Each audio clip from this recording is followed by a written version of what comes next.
it's a meeting point for every people from supplier to customer to colleagues from different divisions. It's a way for us to mix the different approach, different view and different competency. This Technology Exchange Day, it's a great platform for us to build up the materials and the solution of the future. It's no longer the time where one person in a lab could do everything. Now, innovations comes from partnership discussions. Ideas that are coming from the customer base, ideas that are coming from the academic base, ideas that industrial partners that work within the value chain can actually collaborate on. So I think innovation through open technology, through discussions like this, are actually fundamental really to the development of the next generation of technology in the chemical industry. What we try to do in every development is to give more space for everyone to think out of the box. And OLED, we are happy to be partner in this new venture that will be really a revolution for the future. It's going to be used in the future for lamps. It's flat. You can see it's very flat. You can bend it and you can integrate it in all kinds of products.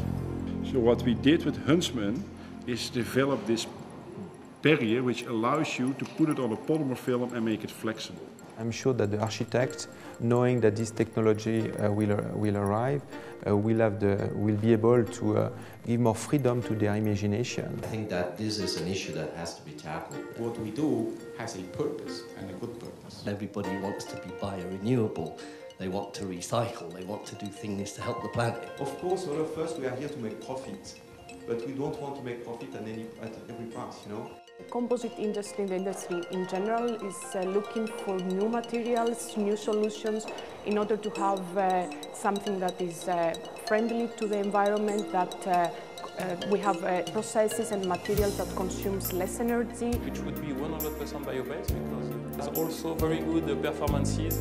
Of course, we would like to have a production which could be more sustainable, with materials which are more environmental, but we don't want to lose any performance.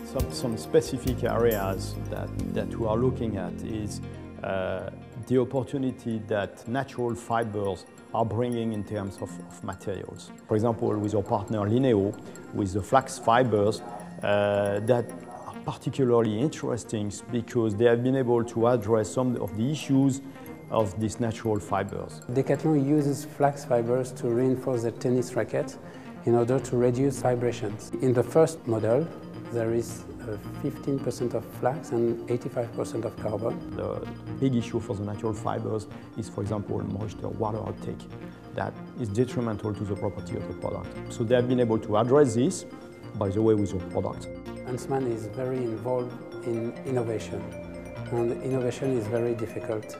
Advanced material has no limit. No limit in the name. We have no limit in chemistry. We have no limit in the end market. And we have, together with Huntsman, had a long partnership. The long history started in 1992 when we were the first company to develop and produce and commercialize a composite hockey stick. We have developed new formulation using this nanotechnology to reinforce these hockey sticks. Nanoparticle enhanced resin really brought to those players an improved resistance and resilience in the product. Doesn't matter if you don't play hockey, you will be able to see similar type of technology in cars. For safety, it will have a very big impact on the way you will choose cars. And if you know that having nanotechnology, composite material, the survival cell will mitigate the risk, you will use these technologies. People come here, they hear a lot of things, they should get energized by these things because we believe there are challenges, but there are opportunities. I can tell you, the worst it will be that it's only words that people spend time to look at slide and nothing happens. I'm sure that people, if they are here, is because they want to do things differently, they value what we do, and that's the most important thing. I remember the time where composite in aerospace was at the beginning. People thought that we were crazy, same in automotive, and now everyone speaks about composite, speaks about carbon, speaks about evolution.